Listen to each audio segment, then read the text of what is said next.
Okay. Good evening, ladies and gentlemen. We are ready to begin this evening's board meeting.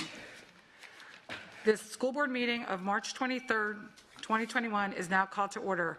The time is 6 p.m.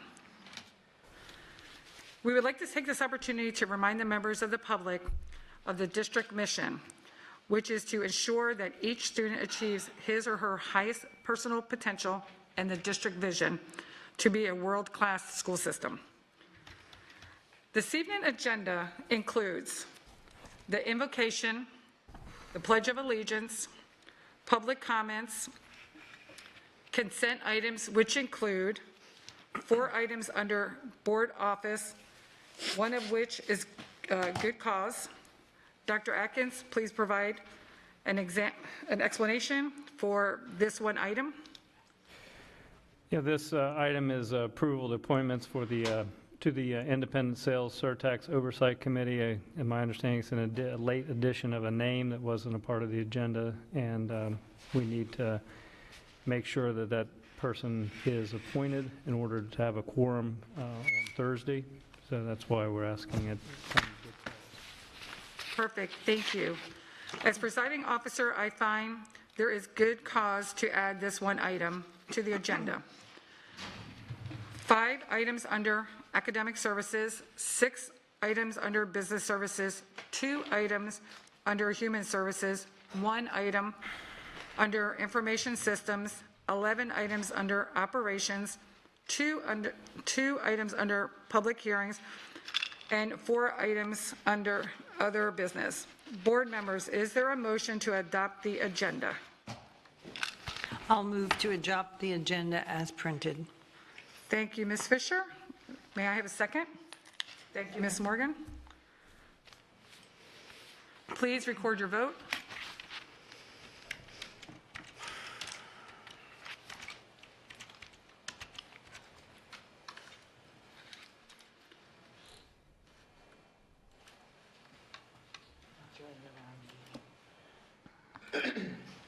Sorry, Ms. Gitt, did you say you can vote or no? No, I got it. I had joined the wrong meeting. Okay, 7-0, motion passes. Ms. Gittens will introduce her guests for the invocation, after which Ms. Patrica will lead us in the Pledge of Allegiance. Ms. Gittens, please introduce your guests for the invocation.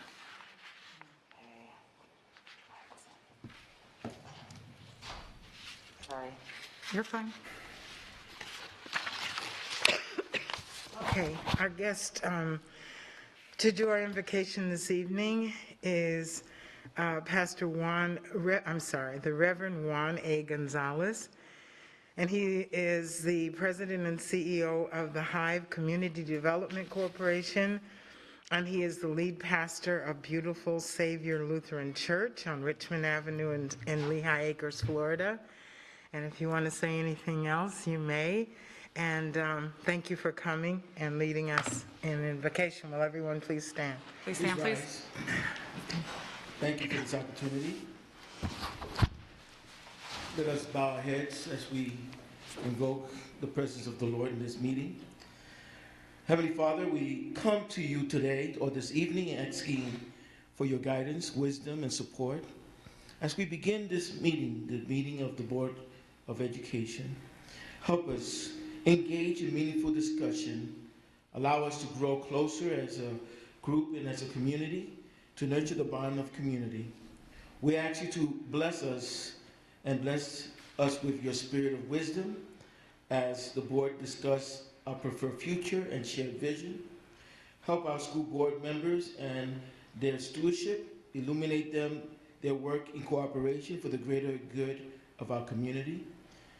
Be with all the parents and teachers and the students and the administration as they continue to deal with this pandemic season, Father God, protecting each of us, keeping us all safe, and help us as we truly find good in all things, celebrating our diversity despite our differences, and boldly steward towards a bright and healthy future. We pray all this in the name of the God who created us, who redeemed us, and who sanctifies us. We make our beginning and our thanks in Jesus' name. Amen. Ms. Patrica, please lead us in the Pledge of Allegiance. Pledge allegiance to the flag of the United States of America and to the republic for which it stands, one nation, under God, indivisible, with liberty and justice for all. Thank you. Please be seated.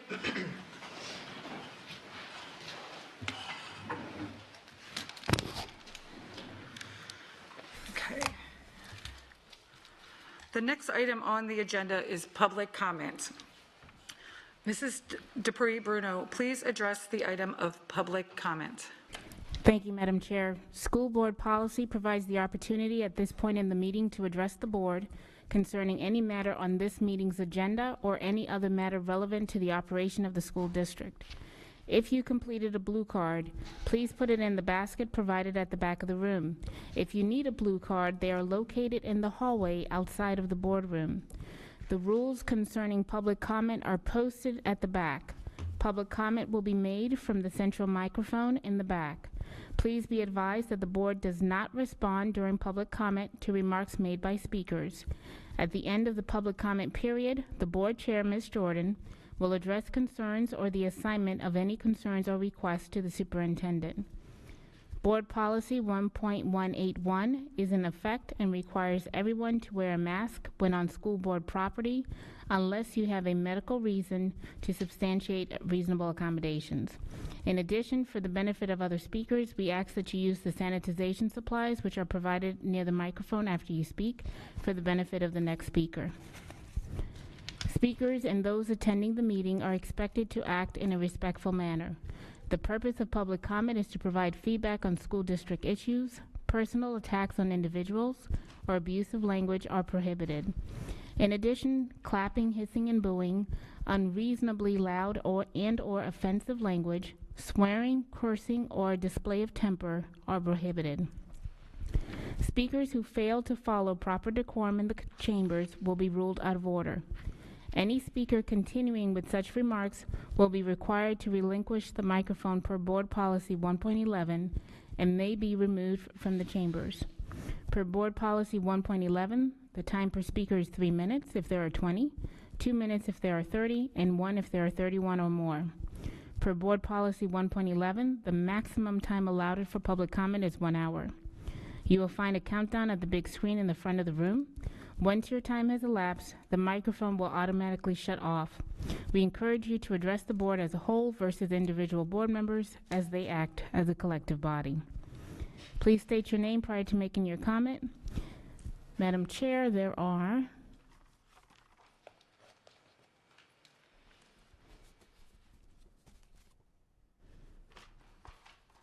11 speakers for this evening.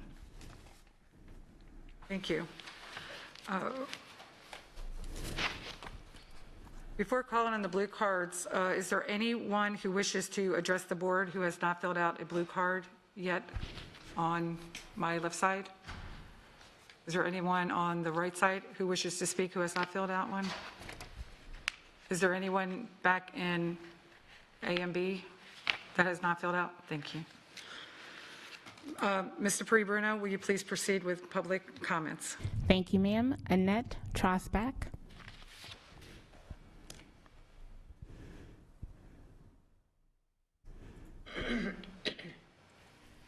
Good evening. My name is Annette Trosbach. I'm here to speak about LGBTQ protections at Lee County School District. LGBTQ protections are a human rights issue. Statistically speaking, every one of us in this room is LGBTQ or has someone in their family who is. And if they are not out, we must ask ourselves why.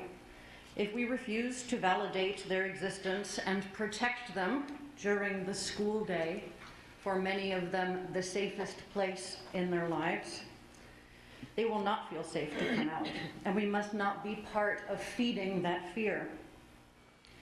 Knowing that some students, and you will hear from other speakers to provide statistics today about the unstable and supportive and dangerous home environments that some Lee County LGBTQ students are facing.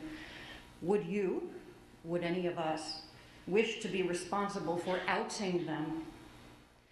It's a human rights issue. Indeed, the National Education Association and the ACLU are very clear on this issue. They say that students have the right not to be compelled to provide personal information to school officials, and school officials may not disclose personal information about a transgender student without the student's consent, including information about the student's sex assigned at birth, medical history, gender identity, or gender transition. Students should not and must not be outed by their school. Again, often the safest place in our students' lives. Thank you. Arlene Goldberg.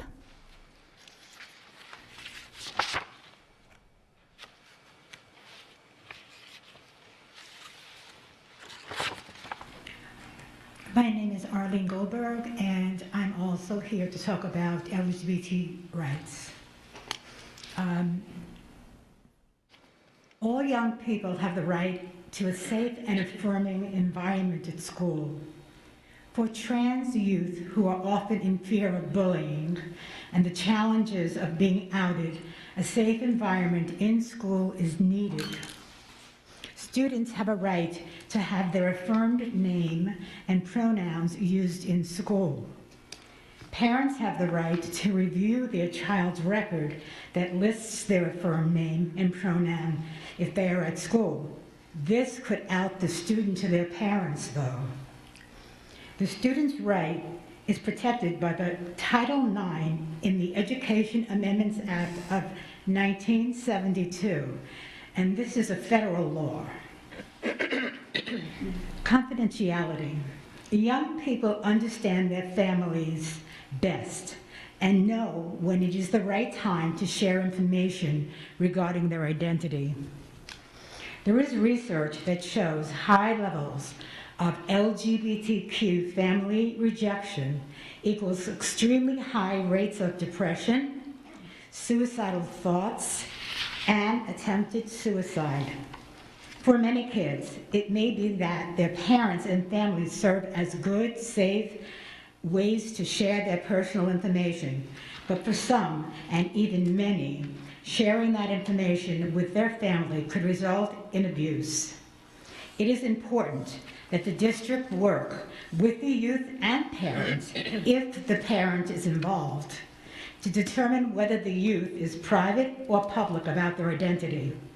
It's also essential to know that too many children may not be out to their parent because they know that if they were, it would cause risk and possibly even being kicked out of their home.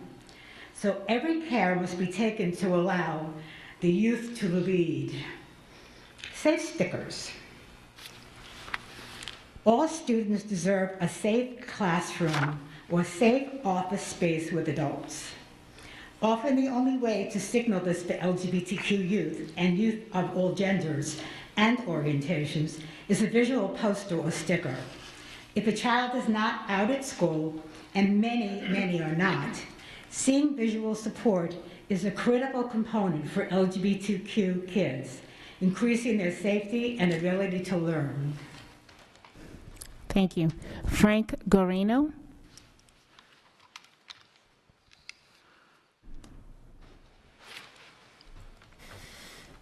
Frank Garino, representing an organization called College Bound. It's a group that has coaching with regards to basketball to showcase these young people from 3rd grade on up. It's been in operation for a number of years here, especially in the Cape area. This particular group that I'm representing, I have had for 3 years. And due to the cooperation of Lee County Schools, we had a venue where we prepared and got ready for tournaments to showcase these young men. However, when the pandemic arrived, we, like everybody else, were shut down. At that time, as a coach, I chose to just hold it and maybe just wait and carry on like nothing happened. When the pandemic started to ease and a number of businesses, individuals, and so forth were getting back to operation, we were waiting to get our gym back. A coach one time had reached out for us, and on February 13th, he gave us a gym. By the 15th, we were thrown out again, and the reason was because of the virus. I am now coaching 15 young men who were at one time 20-fold, and they're on a cement slab in a public park having to deal with the elements that are going to happen.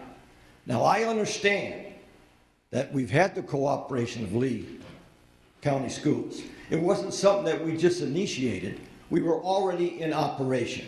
I'm not asking for anything more, but to be equal as the rest of the beaches, the pubs, the restaurants, and that maybe make a concession and give us a venue so that I don't get phone calls from parents who invested time and money, like last night, and pulled his kid because he's not going to pay so much money to have him go on a cement slab. Safety factors, heat, lightning.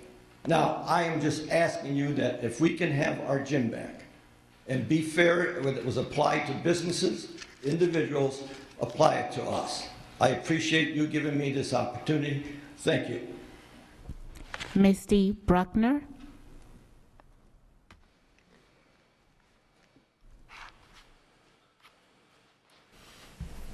Hi, my name is Misty Bruckner, and I come before you today basically to thank you for the workshop that was held yesterday for the LGBTQ community.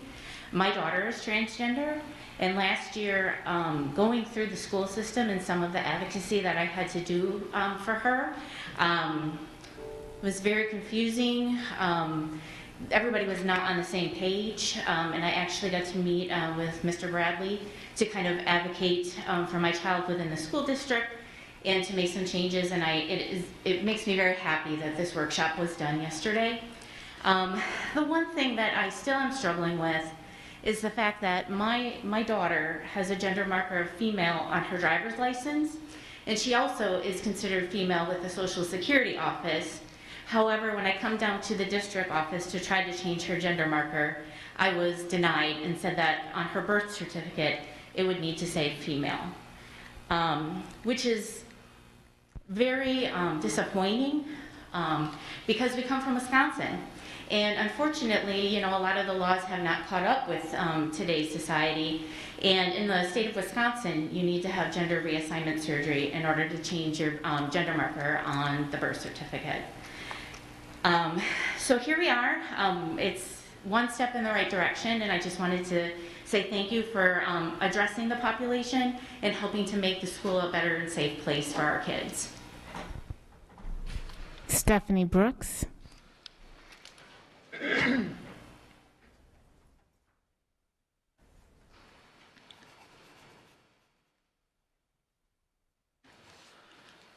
Hi, my name is Stephanie Brooks.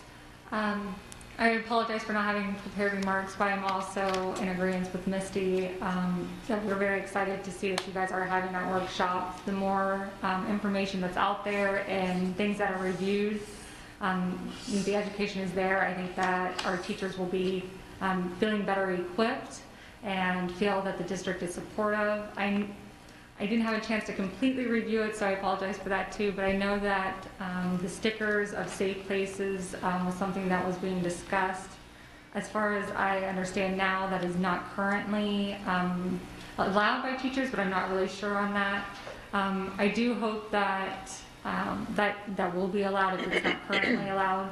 I personally, when I work with teens, specifically wear a lanyard that has the pride flag on there because I want to make sure that no matter what they're dealing with in the mental health field that I'm working in, that I'm somebody that is safe for them to talk to. And I feel like that sign of visibility is very important, especially to young people to know who is supportive and who they can talk to, because their world is still not an entirely safe place. We are getting better, but it's not all the way there yet. So they may not feel safe at home, or even to come out to their friends, but being in an environment where they can feel that their teachers and their staff members and there's offices where they feel that they can talk to them, having that visibility I think is very important. So I'm not sure what training that people have to undergo to be able to do that. I think that's also important that they, you know, they have some sort of credibility, that we know that if they have the sticker that they're going to be able to handle those students that come in.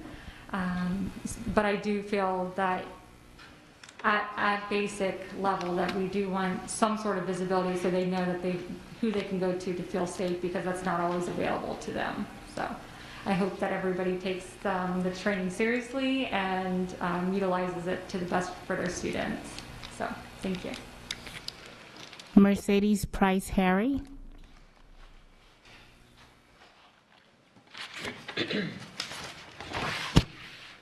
Hello.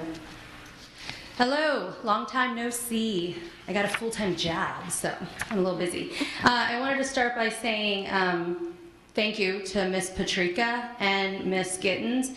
I find that every time I watch, you guys are just rolling out the questions, wanting to know more, wanting to dig, and so I appreciate it. Even when it doesn't make you popular, that's when we need to stand the most firm, and just know that while it may seem that everyone is against you at different times, and this goes for each of you, stand on principle and just stand for what you believe in, and thank you for being advocates for those of us that have maybe opinions that others don't like or don't want to hear. I just wanted to side note point out that I had tuned into the Construction Advisory Committee, and I got a kick out of the gentleman that brought up, so they were the Construction Advisory Committee was being lectured about not having enough women. As a woman, I can tell you, and as a mom, I'd much rather have a construction advisory committee that A, hired Lee County companies, and B, wanted to hire people that knew what they were doing and were really good at what they were doing, no matter what type of gender they were born with or identified with. Anyhow, I just wanted to commend that person for pointing out that 39% of all small businesses are owned by women, so we don't necessarily need a construction advisory board that has 50-50 women, especially when you're advocating for reaching outside of Lee County to fill a box, to literally check a box. All right, thank you for parental feedback.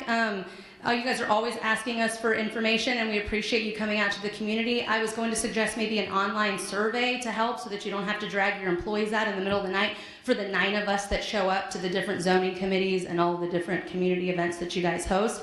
I do want to say to everyone here, the board and everyone in the room and anyone that's listening, that if you are LGBTQ, you are so blessed to live in Lee County and to have this school board. Because when I spent the 7 hours yesterday while working and running kids and doing laundry, trying to understand what you guys do as a district for the LGBT community, I was blown away. Spend the first 45 minutes of yesterday morning's workshop listening and understanding what this district has done for the LGBT community. It is unbelievable. We're talking about lawyers, committees, forms, posters, stickers, laws from local and county all the way up to the state and federal. I mean, my goodness. We love our LGBT community, and I appreciate all that you do for them. I do want to say that when it comes to validation and feeling welcome, it's an awkward time to be in middle school and high school. I tell you that as someone with a big nose, a big afro, and a very awkward teen time where I got bullied. But this district clearly supports its LGBT community. Look to your family and look to yourselves. Thank you. Thank you. Daniela Dye.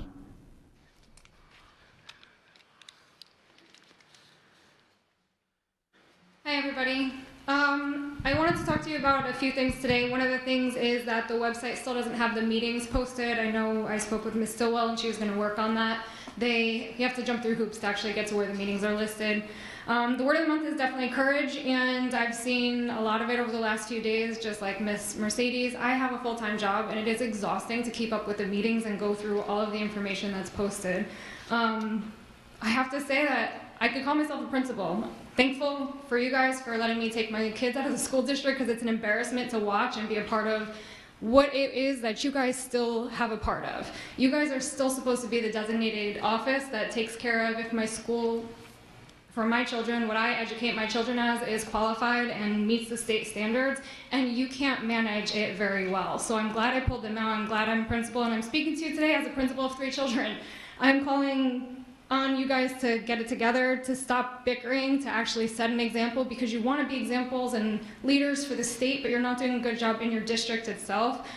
The bickering is ridiculous. It seems like at this point, I don't know if you've heard the saying, with all due respect, actually is kind of like a, not so much.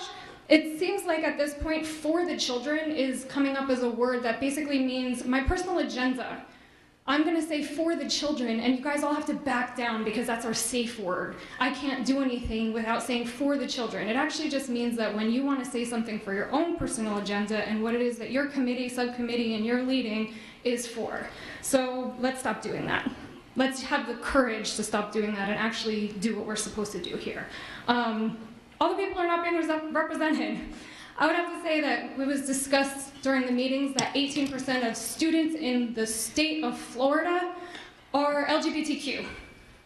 What percentage of the students are Black, brown, migrant workers, all the people that we're supposed to be sitting here getting the representation for, that we've struggled in a minority-majority school district, Miss Gittins? We have sat here for the last, I don't know, 6 years I'm in the school district, working on a majority of not our minority that we need to actually represent. So let's focus on the bigger percentage. No, not one person should be left behind, but we do have federal, state, local, and school district policies, guidances, and things in place. The funny thing is, the same things that were brought up for our LGBTQ community in the meeting are the same laws, regulations that were brought up in our school district lawsuit that were deemed ineffective. They were deemed to not be representative of what it is that we needed for everybody to get a education. So I don't understand how people can choose their identity, their gender, their name, their personal pronoun, but not choose their medical freedom to actually speak with a medical professional and wear a mask. Also, I would like to say that the property that we're working on selling is too low. Thank you, Jeremy Brown.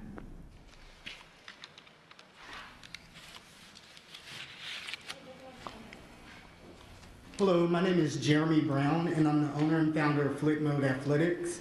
Flip Mode Athletics is a local minority-owned cheer and dance company that specializes in sideline and game day training camps, choreography, and year-round consulting. We are currently partnered with the city of Fort Myers at the SARS complex to run their tumbling and recreational cheer programs. I personally have 15 years experience, both as an athlete and industry professional. I am safety and skill certified through USA Cheer, USASF, which is United States All-Star Federation, to which I sit on the regional board, and Waikala, which most of us may be familiar with, local Pop Warner. My goal is to bring a competitive name for the cheer programs in Lee County. This past season, we hosted several summer training camps and routine choreographies, resulting in top 3 finishes at the state cheerleading championships. I'm coming to you guys to speak today about being the sole provider. It was brought to my knowledge by several of the high school coaches in their dissatisfaction with UCA doing the mandatory district-wide camps. By doing so, you guys will be not only hiring high school students that I've trained myself, but also bringing in business to Lee County. I've also, which I'll bring down, put together a pamphlet and a packet which outlines my services versus UCA. Also has some client testimonials in our current summer camp packet. Lori Fahey.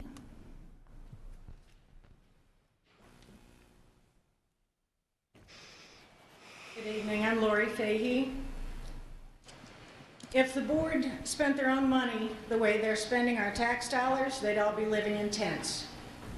The board has completely gone rogue, ignoring your responsibility for our children and the community while ignoring your own board policies.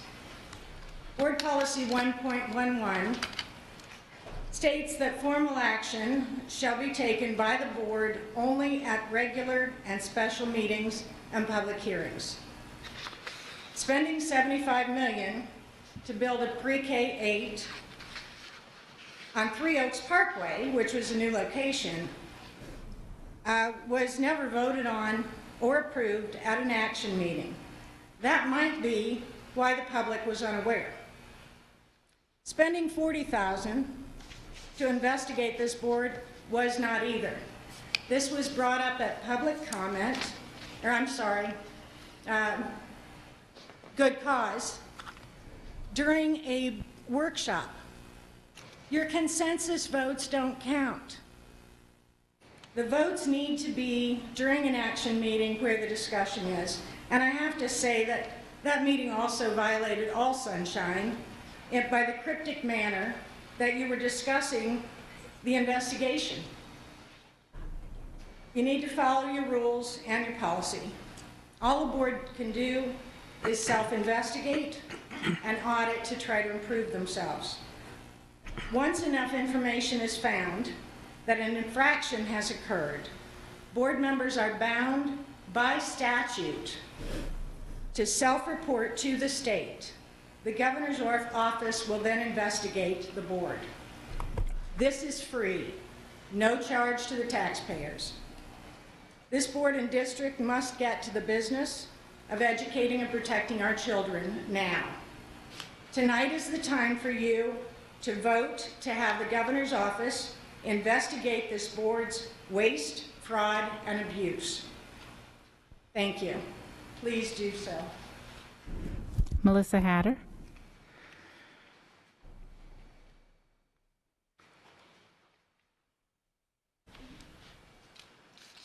Hi, I'm Melissa Hatter. When the superintendent and board ignored all solid evidence we provided of a falsified audit, employee involvement in EIN fraud, misappropriation of booster funds, district employee misconduct and retaliation against multiple families and their children, illegal raffles, and prefabricated retaliation investigations that resulted in the superintendent's wrongful dismissal of the claims, which promulgated the continuation of retaliation and created a hostile learning environment for several children. I quoted statute and policy during the external investigation, requiring the external investigation of complaints involving the superintendent or internal auditor, which the board denied, and then had the audacity to cite the same yesterday to justify spending $20,000 to $40,000 for an external investigation of an unsecured text. You cannot pick and choose which laws to abide by and when.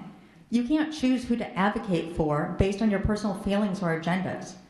Please explain how investigating if a text was shared is more important than claims involving retaliation and several illegal activities. Yesterday, Mrs. Jordan stated that you could choose to do nothing or spend the money and put the matter to rest. You voted to spend money investigating a claim that lacks the vast amount of documented proof that we provided, which has been ignored. Please provide us with resolution, hold the responsible parties accountable, and report the misconduct, fraud, falsified reports, and conduct an external investigation and audit. Report the superintendent's negligence to do so himself after he's had 9 months to do what is morally, ethically, and legally right.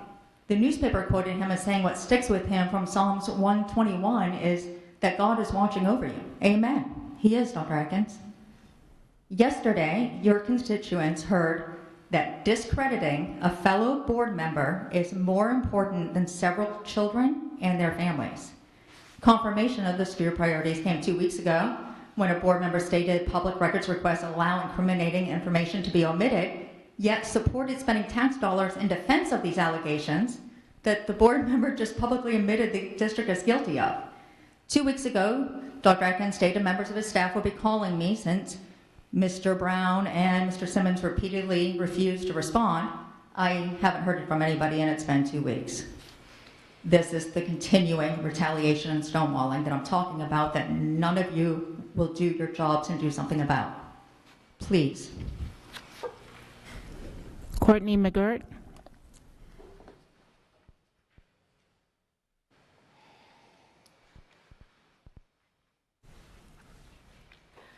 So I would really like to get to a place where I could have dinner with my family on every other Tuesday night. Just wanted to point that out. a former member of the Cypress Lake High School Athletic Booster Club. I'd like to start by saying that Attorney Bruno has been a truth seeker in this process and has been helpful in the limited capacity that she could be. But at the end of the day, this leads me back to the board and this process we've been respectfully following since the district has failed us. At last public comments, Ms. Jordan mentioned that the DOE and the OIG had reviewed our case and closed it. Actually, they sent both cases back to district. And I will say, even Ms. Bruno's review saw the many flaws of the district's investigations.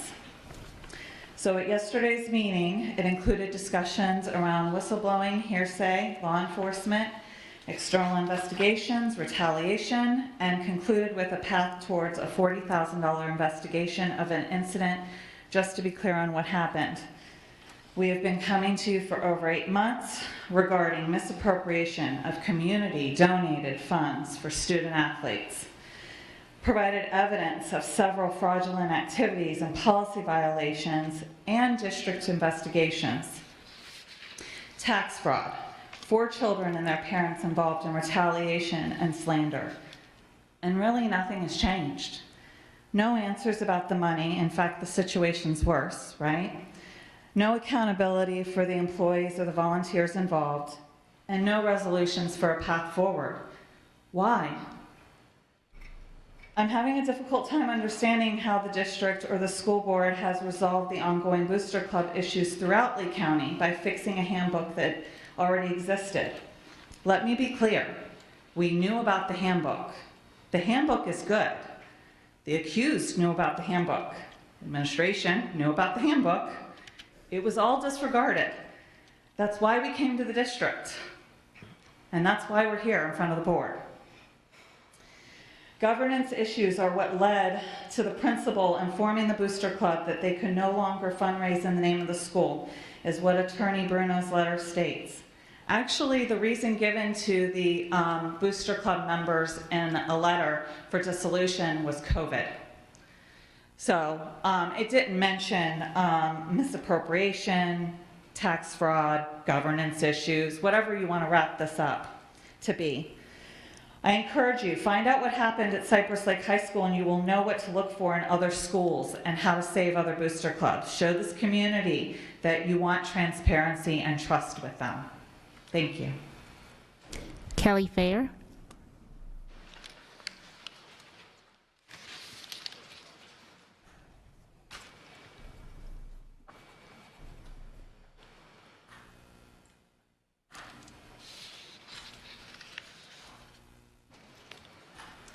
Hello, my name is Kelly Fayer, and I'm here to speak about the LGBTQ population.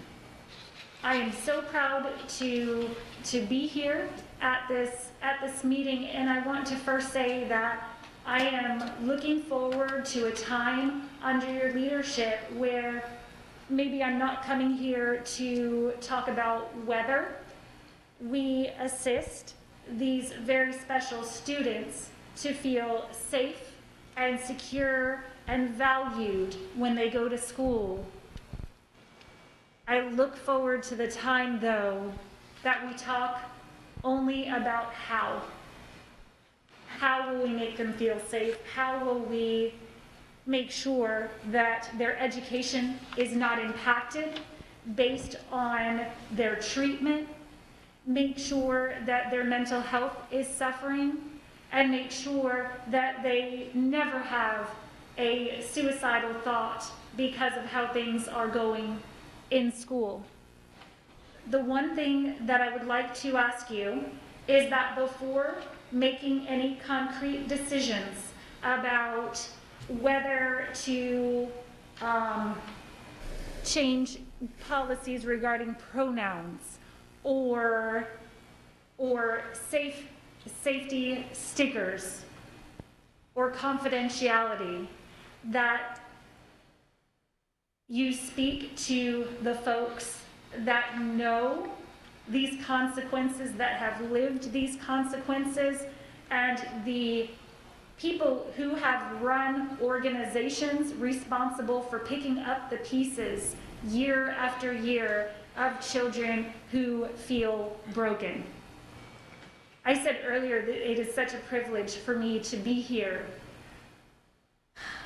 While I feel that the law is pretty clear that, you know, we are required to treat these students equally and with value, it just is wonderful that we have this opportunity to come forward and share our thoughts.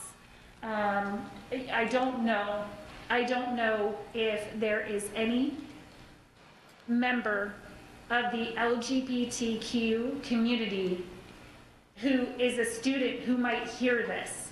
But what I want to say to you, if you can, is that every single person that I have spoken with about these issues, they want to see all of our students treated with respect. Thank you, ma'am. And value. Thank you very much. Madam Chair, there are no more public comments. Thank you. Okay. First of all, I want to say that we want to make sure that every child, whether they are LGBTQ plus, minorities, majorities, we want to make sure that every child and teacher is treated with respect and dignity. That's the main thing, regardless of who we are. And I want to thank, you know, Miss Annette, Miss Arlene, Miss Misty, Miss Stephanie, and Miss Kelly for being here and speaking. We did have the training yesterday. It was for information, so that we would be apprised of what is actually going on. We also have a diversity department who is continuously doing training with our teachers, with us, and we have people who come in and speak. So it is a continuous effort for all of us to learn, to grow, and I just want to I thank you for being here today. Mr. Garano, I believe that Dr. Savage spoke with you already regarding College Bound. I've seen him back there with you. Ms. Mercedes, it's always a pleasure having you here. Thank you for your comments. And Ms. Dye, I hear you. We hear what you say, and thank you. Mr. Brown, there is, maybe Dr. Atkins, could we have somebody share with Mr. Brown the way that we go through procurement? Dr. as far Pruitt has as his working with the information. district? Dr. Pruitt has his information. Okay, They've spoken. perfect. So we'll make sure you understand how that all works. And thank you for being here. Ms. Fahey, I hear you. Appreciate you coming and sharing. Ms. Hatter and Ms. McGurk, the reason that I stated what I stated regarding the Department of Education and the, it's based on a letter and the OIG. And I received a copy regarding that, and it said that this matter is considered closed by the Florida Department of Education. And if you need any further assistance, to please let them know. I was basing my comments on what I received from them on this matter. So I know RSM still has the other information that we had sent to them, but I just want you to know that's what I was basing my words off of the email that was sent from the state.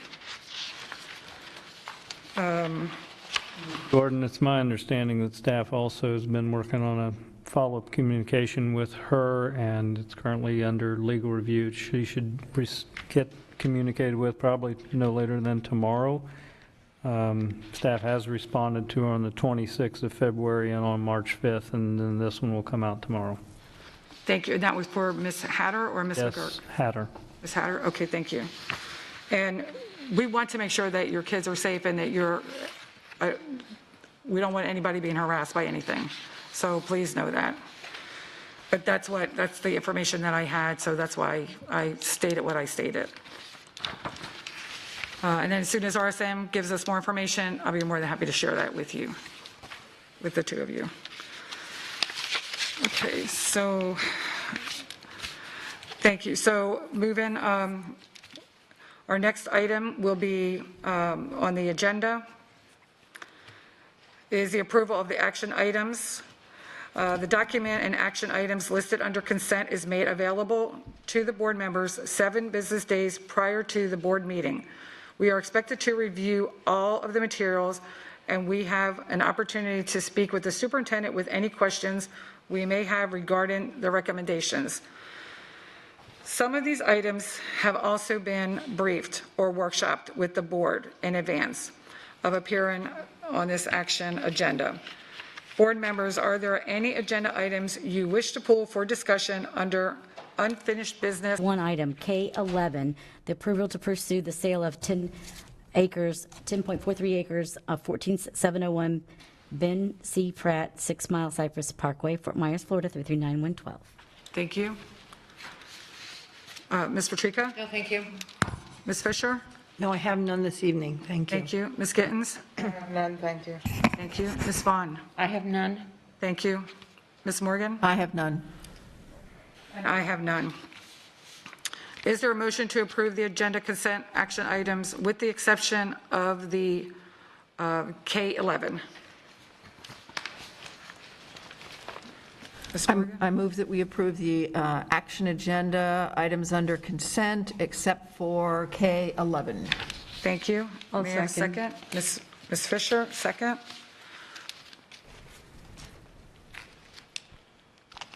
Please record your vote.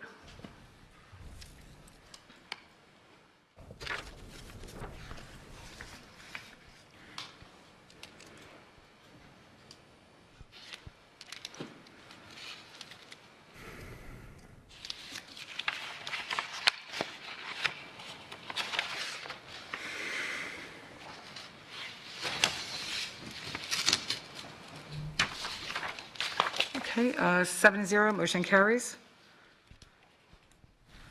Okay.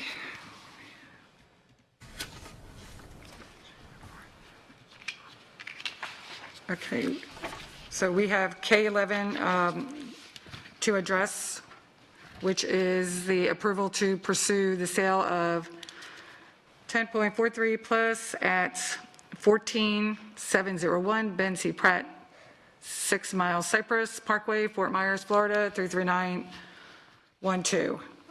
Dr. Atkins, please read your recommendations for the pulled item.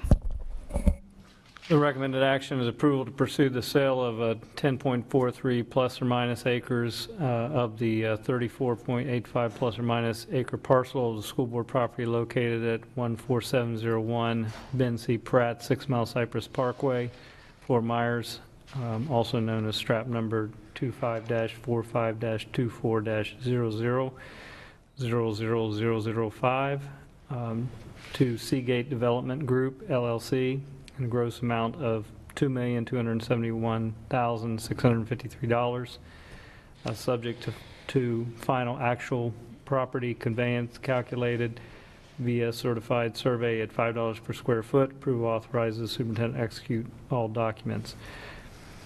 Thank you. Is there a motion to adopt Dr. Atkins' recommendation? I move that we adopt Dr. Atkins' recommendation for K11. Thank you, Ms. Fisher. Can I have a second? Thank you, Ms. Morgan. Okay, the item has been moved and second. Is there any discussion? Ms. Giovanelli. Thank you. I actually sent you 2 sale items of the Aldi's, which is across the street, and also Pop Guff that's across the street from this property. Both of those sold for $14. One sold for, Aldi sold for $14.12 per square foot versus ours that we're selling for $5. And in 2019, and Pop Golf sold in 2018 for $14.48. Under that, this is, $5 is not the current market. This is actually, it's actually worth about $22 a square foot. But I would be more acceptable to something that's in this range. And I know that the listing realtor sent us comps, but they sent us comps that were down the road on Alico and that are not even a comparison. These are exactly across the street. And I can't support selling something for $5 a square foot when it clearly, the same kind of property sold, actually smaller, sold for way more. The property is too valuable, and I think we need to be very frugal, and we need to be capitalizing on the real estate market right now. It's very strong, and I don't think it's in our best interest to even sell it.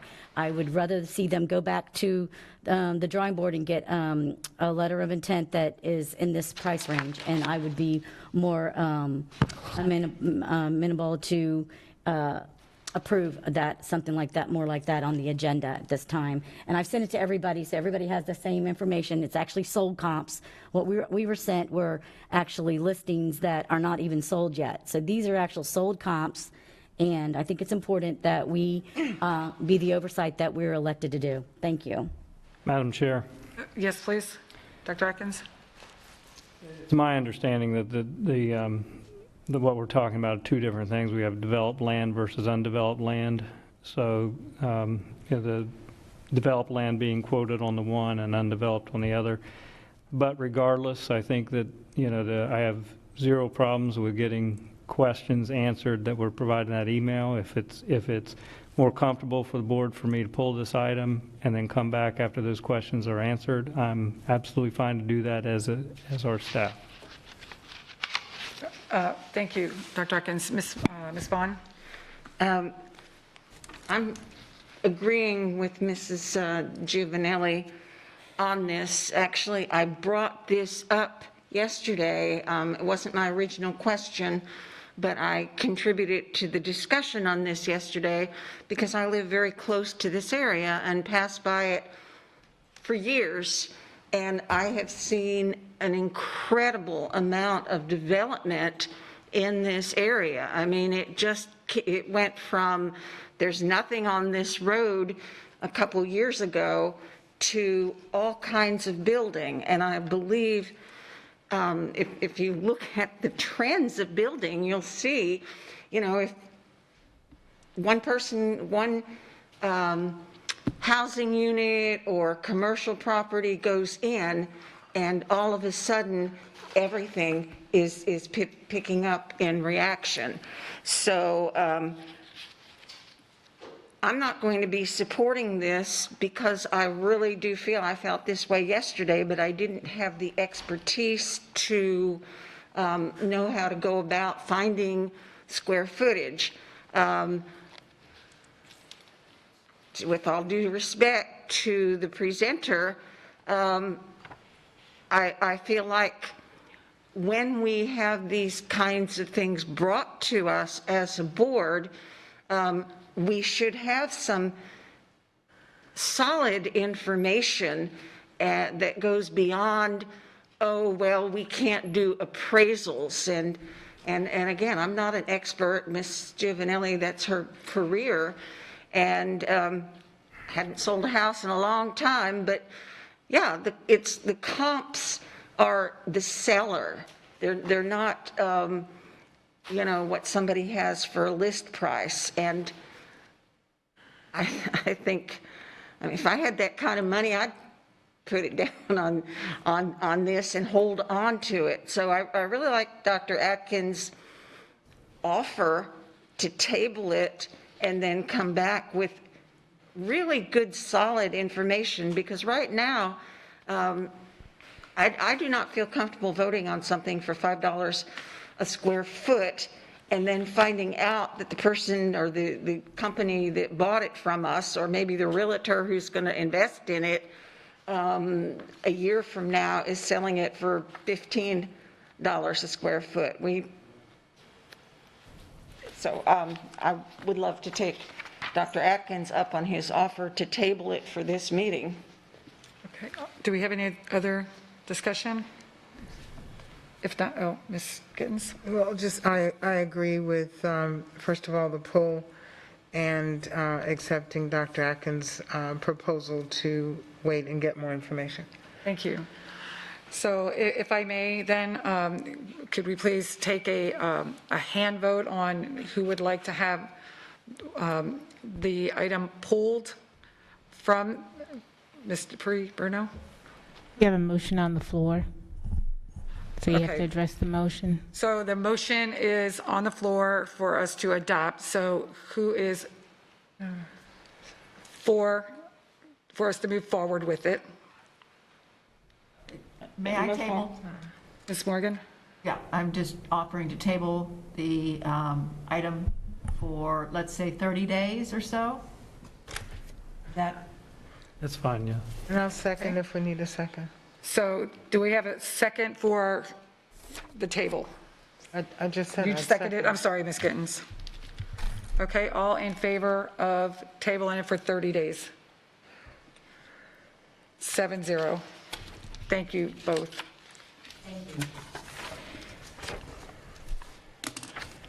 And thank you, Ms. Gittens. I didn't hear you over here.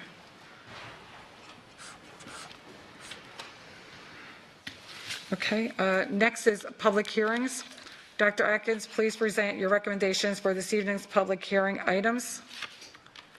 Chair, if it's okay, I'd like to recognize someone first from the consent agenda. Thank you. I'm so sorry that I missed that. I believe we have Melissa Zimmer here, Curriculum and Instructional Innovation Secondary, from District Content Specialist to Coordinator, Teaching and Learning.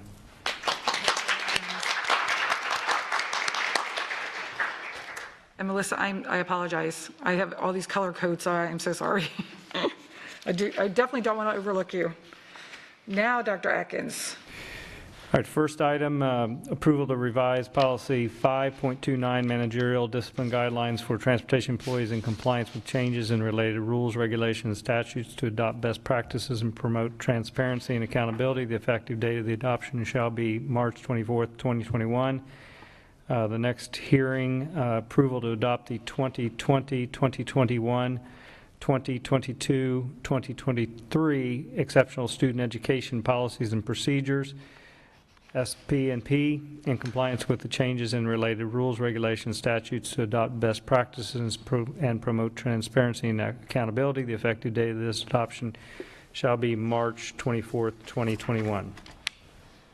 Thank you. We will now recess the regular school board meeting and open the public hearing. As indicated, the public hearing this evening is to consider approval to revise policy 5.29, manager discipline guidelines for transportation employees in compliance with changes in related rules, regulations, and statutes, to adopt best practices and to promote transparency and accountability. The effective date of the adoption shall be March 24th, 2021. Approval to adopt, that's the first one. And the second one would be approval to adopt 2020 and 2021 through 2022, 2023 exceptional student education policies and procedures in compliance with changes in related rules, regulations, and statutes, to adopt best practices and to promote transparency and accountability. The effective date of this adoption shall be March 24th, 2021. At this time, the public will be invited to speak on these two items. The time allowed for comments is 3 minutes. Is there anyone on my left side that wishes to speak on any of these two items? Is there anyone on their right side that wishes to speak on either of these items? Is there anyone in the back room? Thank you. Okay. I will now close the public hearing and reconvene the regular school board meeting of March 23rd, 2020. Dr. Atkins, please reinstate your recommendations for this evening's public hearing items. Okay, first item, approval to revise policy 5.29, managerial discipline guidelines for transportation employees in compliance with changes in related rules, regulations, and statutes. Thank you. So You have heard the superintendent's recommendation that the board approve to revise policy 2.9, managerial discipline guidelines for transportation employees in compliance with changes in related rules, regulation, and statutes, to adopt best practices and to promote transparency and accountability. The effective date of this adoption shall be March 24th, 2021. Is there a motion to approve? Ms. Vaughn, thank you. I move to approve the superintendent's recommendation. Thank you, Ms. Vaughn. May I have a second, please? You have a question from... I just wanted to make sure that it's noted that it's Board Policy 5.29. 5.29. Yes, that's correct. I'll second. Thank you, Ms. Gittens. Any discussion? No? Okay. Seeing none, please record your vote.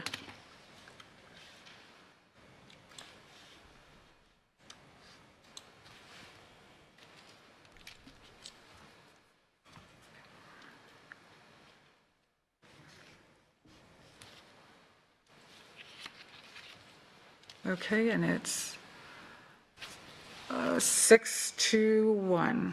Motion carries.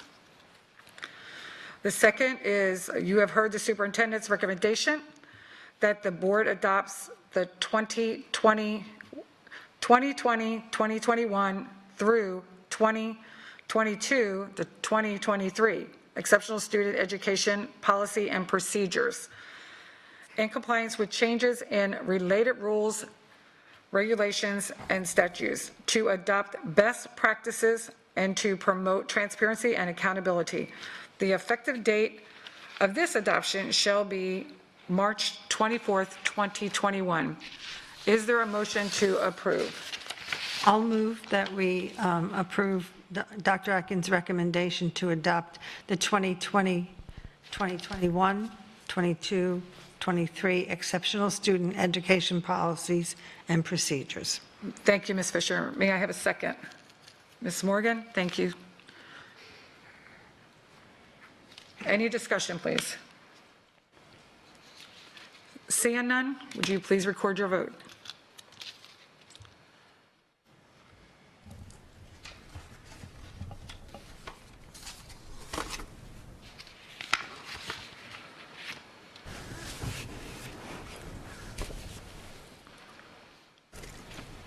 Okay, 7-0, motion carries. Next on the agenda is our board member comments, and I am going to start off with Ms. Giovanelli, please. I really don't have anything other than what I brought up earlier this evening, or yes, today, regarding, and I thank you for pulling this, Dr. Atkins, the property and going back to the drawing board, hopefully on that. But I just want to talk a little bit about what happened yesterday, and I think that as a board, we really are going to have to work hard and doing better. It really should be about the kids, whether some people think that, because it really is. So I'm just going to leave it with that this evening. It's been a rough couple days, so thank you. Thank you, Ms. Giovanelli. Ms. Morgan? All right. So I want I'm changing it up. Oh, okay. So just wanted to mention that item G2, Transio, we're signing a contract with Transio that will allow us to manage a database of business partners and advisors for the purpose of connecting them with students interested in work-based learning experiences. So I think this is a big step in creating a better cooperation between the business community and the school district in terms of providing good working opportunities for students. And then in the similar vein, G5, Amendment 3 is for the reallocation of funds for summer and extended learning opportunities for a grant. We will be able to recoup the costs for face-to-face extended day tutoring. Again, we're doing our best as a district to put resources where they're needed in order to address some of the gaps and learning delays as a result of the COVID situation. I am going to make a number of comments tonight, so you're going to have to indulge me, please. We have a policy 1.11 that does not tolerate improper conduct at school board meetings, disrespectful comments, etc. It's a shame we can't reject correspondence from members of the public who address and/or refer to staff and board members in the same fashion. If you believe that relentlessly lobbying, lying, vitriolic comments, or that harassing and bullying staff and board members will change district leadership, you are sadly mistaken. Yes, you impact the morale of a group of people who work tirelessly to deliver the best possible educational opportunities to our students. So I will simply quote an Arab proverb: dogs bark, but the caravan moves on. I have another, I said Ms. Gittens sent out her PowerPoint from our last meeting, and I said that I would respond to her in kind with my reflections on her comments, and so I'm going to offer that at this time.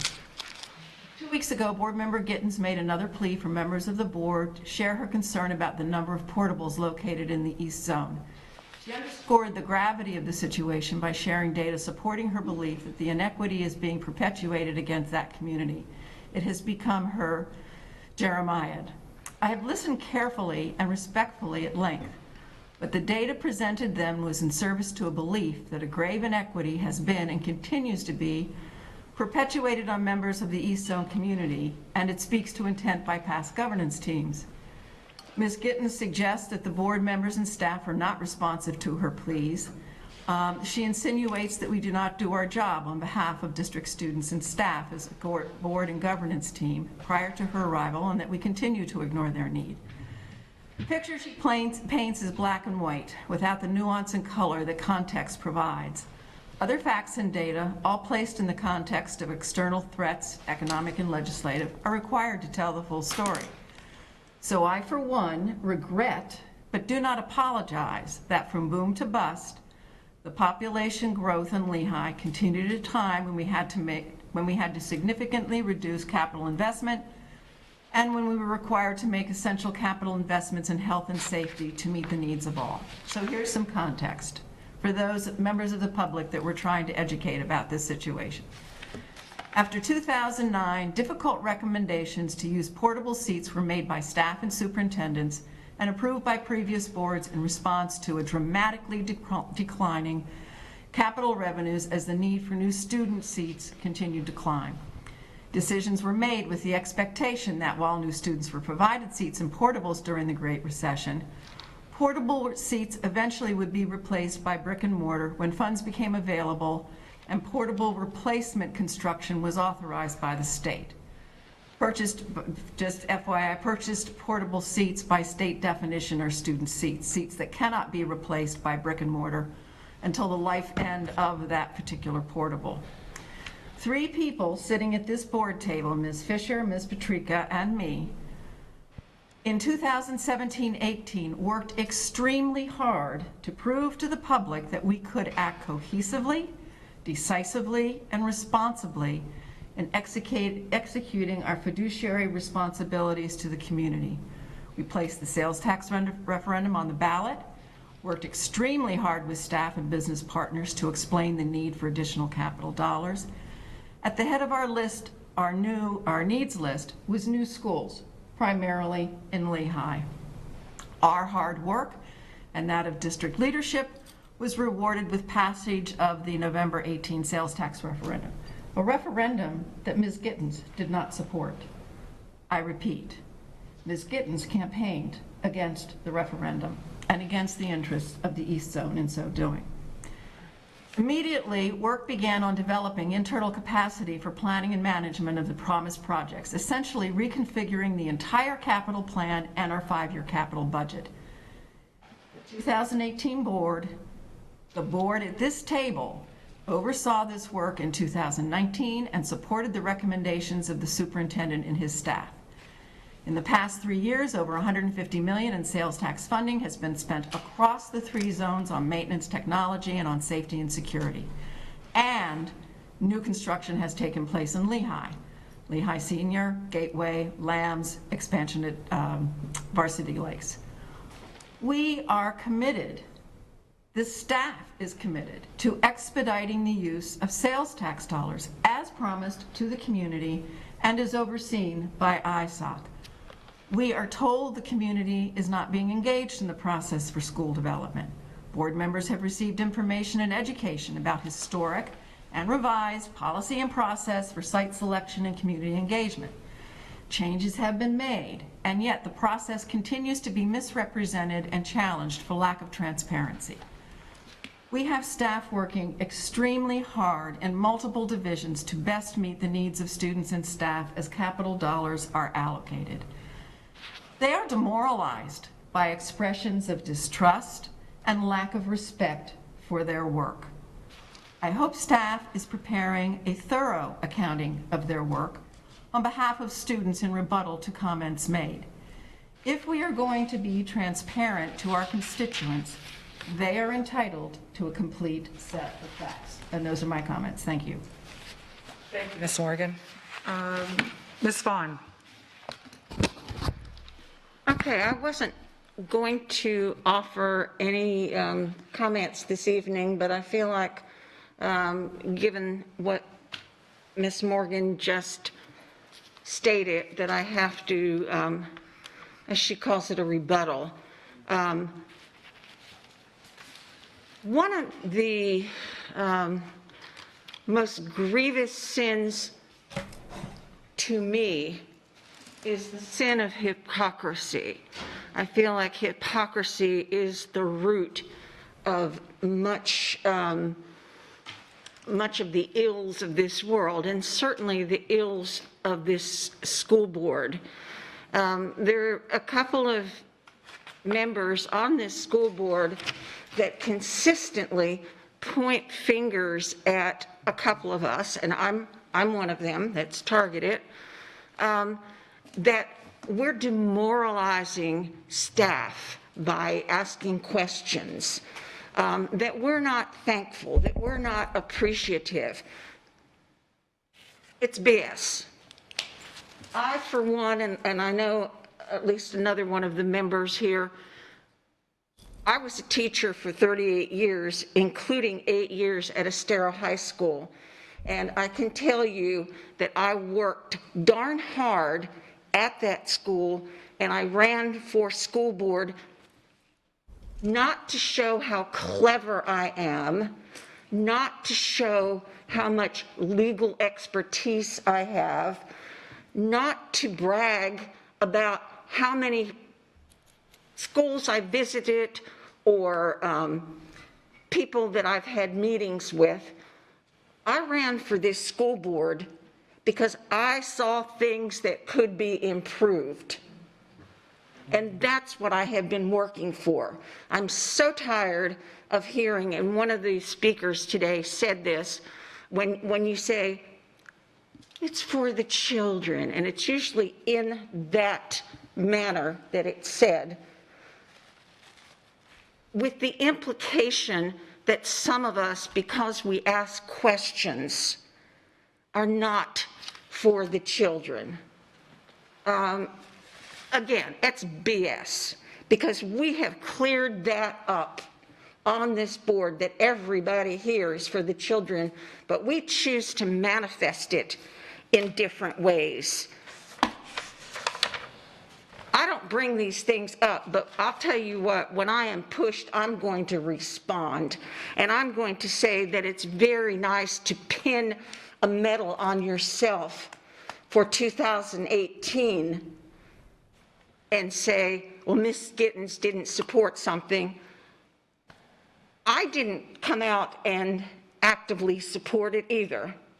And yet, the public saw something in each of us that they wanted to see here on the board.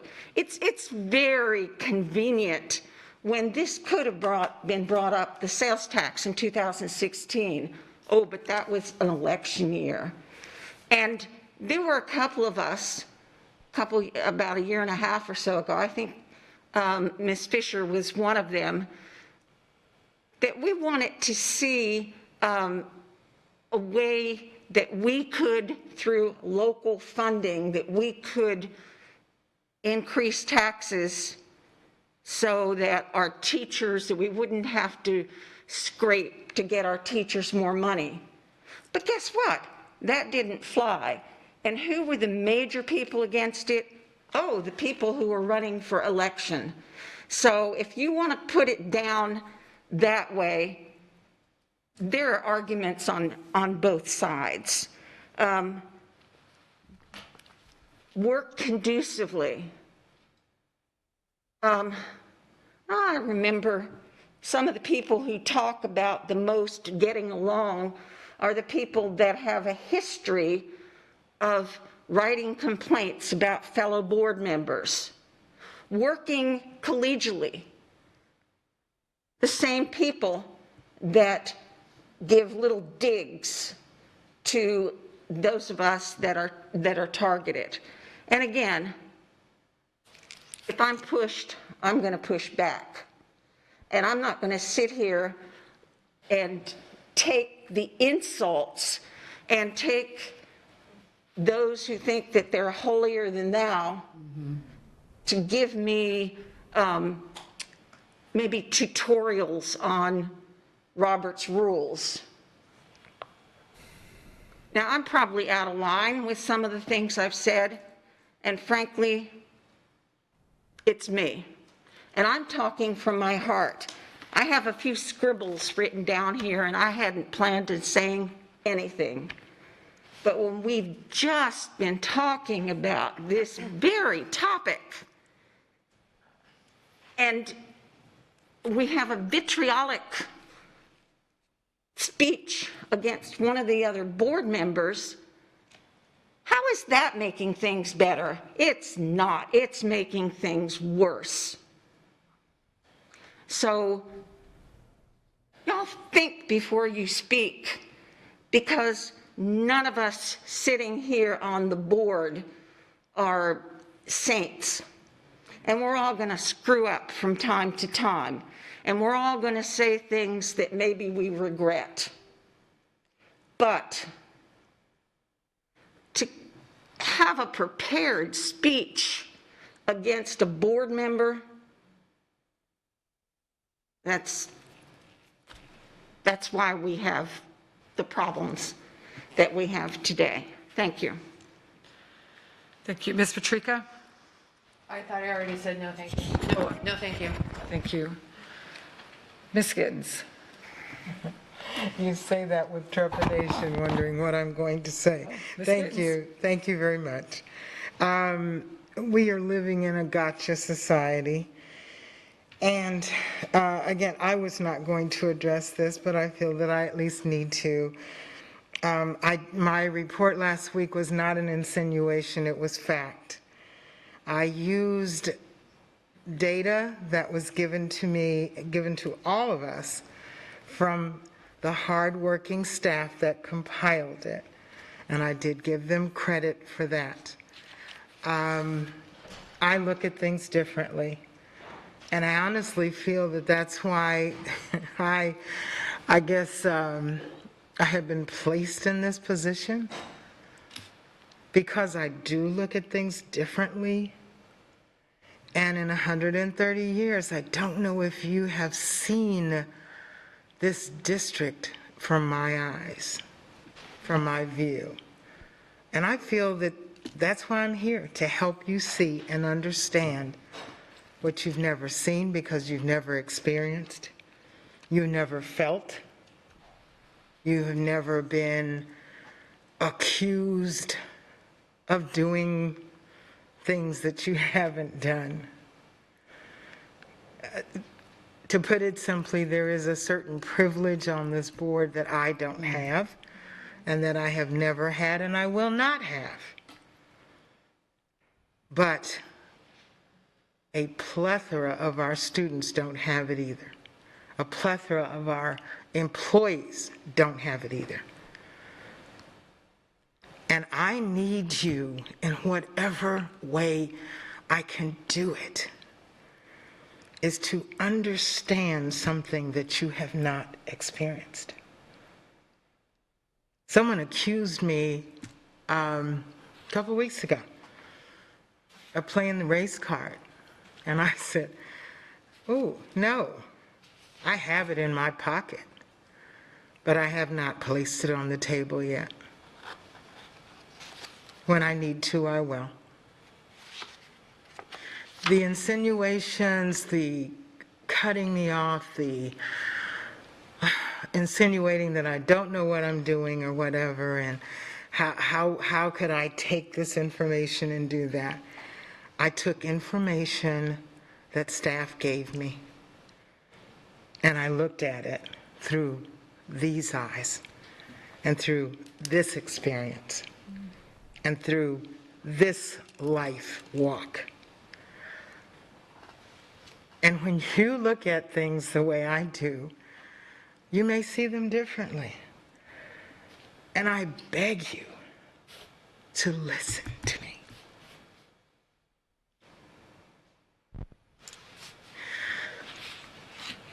I'm trying to help you understand.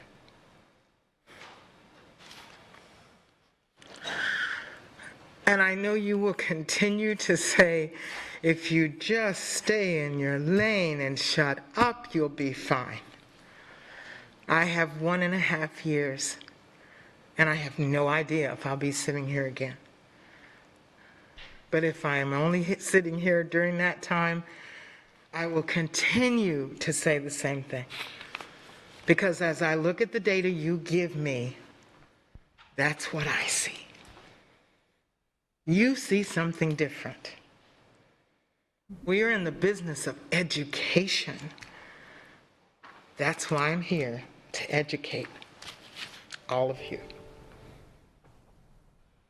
And I hope you pass the test.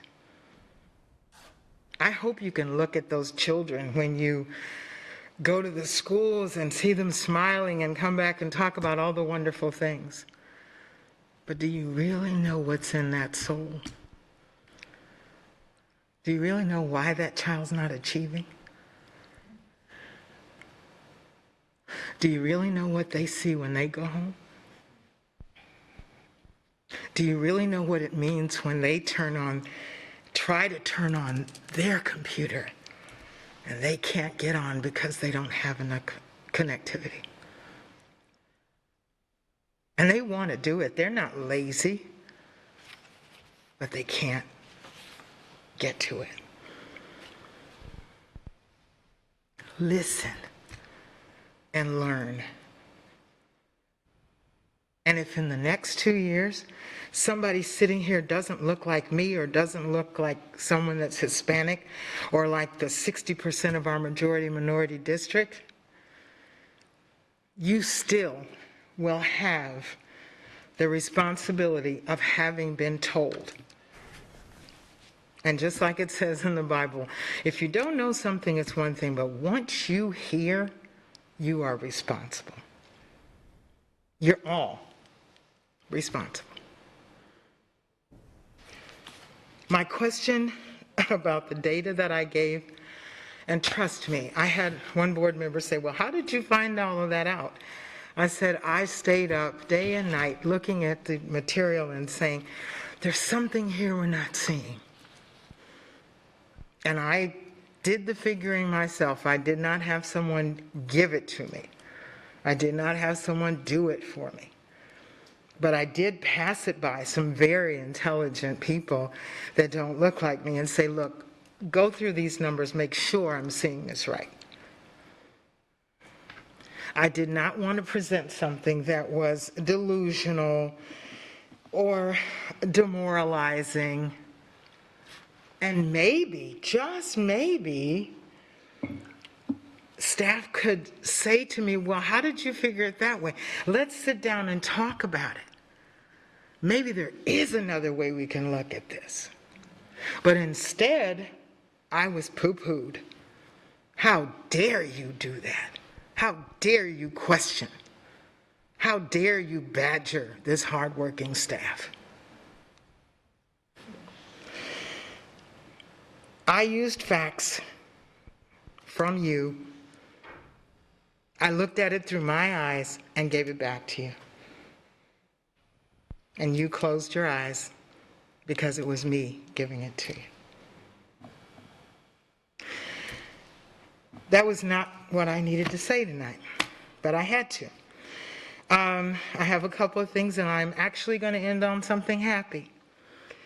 But first of all, on yesterday, in that whole situation with the gotchas and the investigations, and I know, I can't say that there was something what someone said, but it's not going to come out right. So,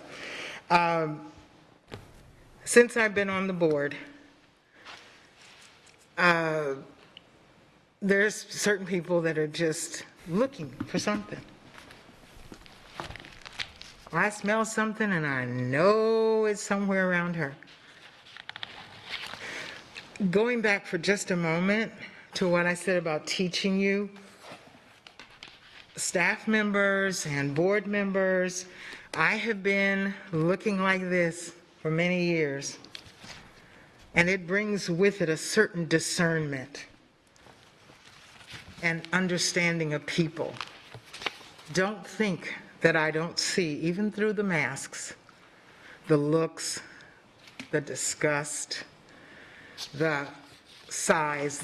I wish she would just shut up. I'm not going to. I will go down for the fight.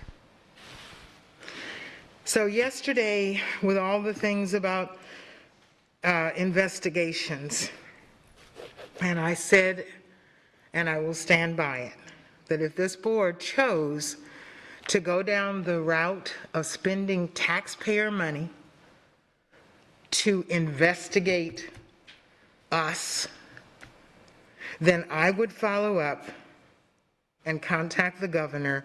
I'm in the process of working with someone now to write that letter about the waste, fraud, and abuse. Oh, can I talk about abuse?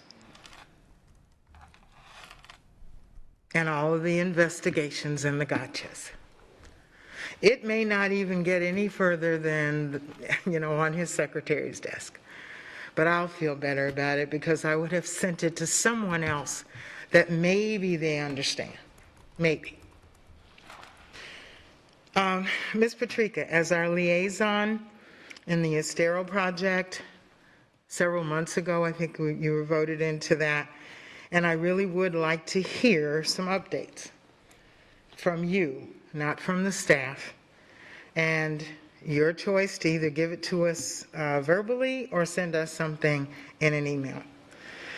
Ms. Morgan, I understand, and I've gotten communication from several people that you are working very hard and very diligently on the impact fee situation for the district, and I appreciate you doing that. However, I would also like for you to please update the board on your work with the county commissioners and the LPA, the lead planning agency, on what is happening with the impact fees. And let's see what else. Ms. Jordan, you apologized to me today. I would be less than gracious to say thank you for the apology. I appreciate it.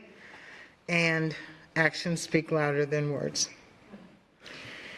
My final thing, it has been so just overwhelming being here in the last couple of weeks, and the last time I forgot to do this. There are some students, I don't know if you remember last year during Black History Month, there were some art students at Harns Marsh Middle that drew some paintings and did some things for us. And I had most of them hanging up in my office. Well, this year we decided to do a little bit different. They wanted to give something to each of the board members and the superintendent. So if you may indulge me to give you your pictures from students at Harns Marsh Middle School, and their names are on the pictures. So please feel free, and in fact, I'm asking you to please contact them and say thank you. And you can go on while I do this. Thank you very much. Thank you. Ms. Fisher. please. Thank you. Okay, well, I was going to give an update on my part of the strategic plan activities, but I think I'm going to postpone that till next time. First, I want to thank the people who took the time out of their evenings and away from their families to come and speak to us, to share their opinions and their concerns with us, and we are listening. Next, I want to thank our students, our very hardworking staff, the families, and also our community partners who are increasing daily for really helping us through this last year and several months, and to keep our vision and mission alive. I want to congratulate our board attorney, Kathy Dupree-Bruno, for being nominated and voted March Women of the Month by the Fort Myers Redevelopment Agency. Ms. Dupree-Bruno works very hard in this community. I was looking through a folder and I came upon the Florida School Boards Association Leadership Framework for a Student-Focused Governance Model, and the specific responsibilities of school board members to fulfill their roles of vision, structure, accountability, and advocacy. Vision, first and foremost, keeping students as the focus of the work of the schools. I don't know that we've been doing that. Structure, developing direct processes to use information and to make informed, and that includes both sides of the story, and effective decisions. Structure, overseeing the development and adoption of policies and supporting them. Accountability, keeping the community and parents informed of the status of the district's programs and students' progress. Advocacy, appreciating the achievements of our students, employees, and others in education. And I'll close with a quote from Oprah Winfrey. You are responsible for the energy that you create for yourself, and you're responsible for the energy that you bring to others. Thank you. Thank you. Ms. Patrica? Madam Chair, I failed to say something that I wanted to say, and you reminded me, Ms. Fisher. Congratulations to you on your certified board member from FSBA. I think I remember, and maybe you ladies can help me recall, I think that when another board member, not in pandemic time, got that, didn't FSBA come down and give a presentation? So typically this would be a big deal, but because of the pandemic, it's not. But congratulations, and I saw the joy and the sense of accomplishment in you, and that makes me happy and proud. So thank you. I appreciate that. Thank you. Ms. Fisher, are you done? I am. Thank you. Okay. Thank you.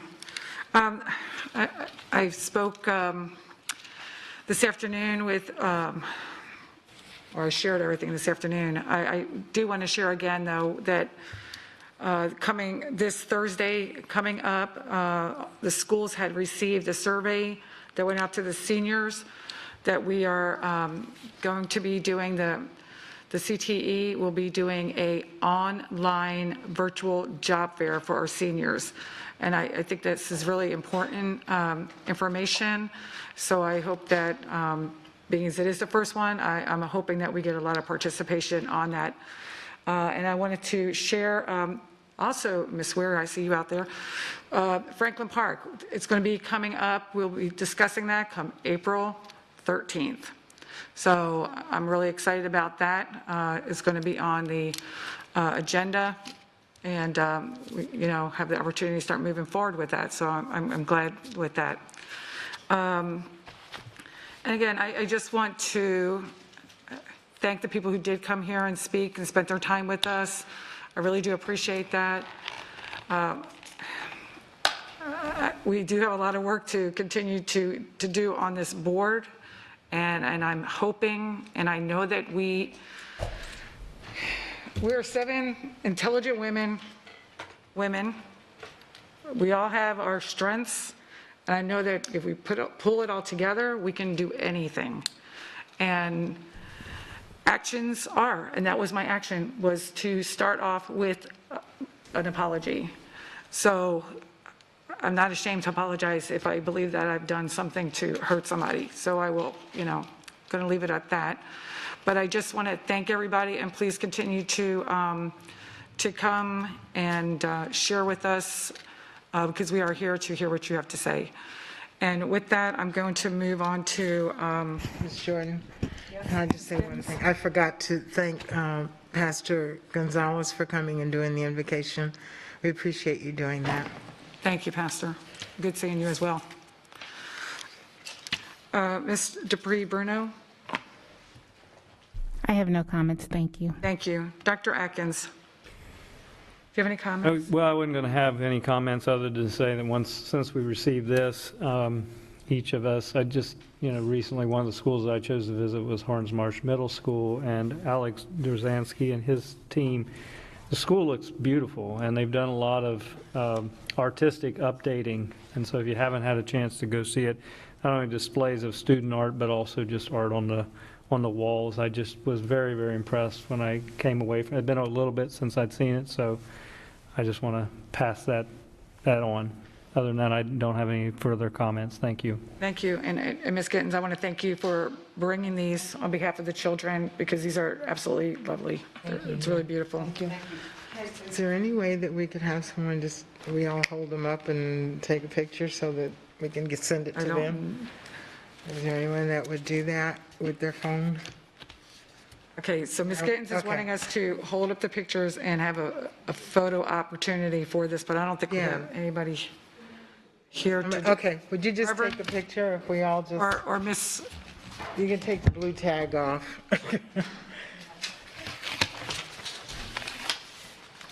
So we can show it to the kids. Great idea.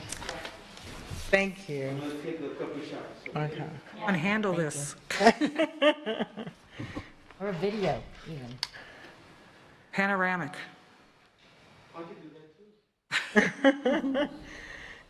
He preaches, he prays, and he takes pictures. Thank you very much. Ms. Irma? Oh, would you please? okay. Ms. Lancaster's going to. Thank you. Thank you very much. We're smiling. Thank you so much. And I think, too, this is something that we have to remember. This is why we're here. This is why we're here. So at this point, having no other business to come, I'm sorry, let me back up. Our next scheduled board meeting is on Monday, April the 12th. There will be a school board workshop at 1 p.m. On Tuesday, April 13th, there will be a briefing meeting at 1 p.m. and an action meeting at 6 p.m. At this point, having no further business to come before this body and seeing no objections, this meeting is adjourned. Everyone, please have a safe and great evening.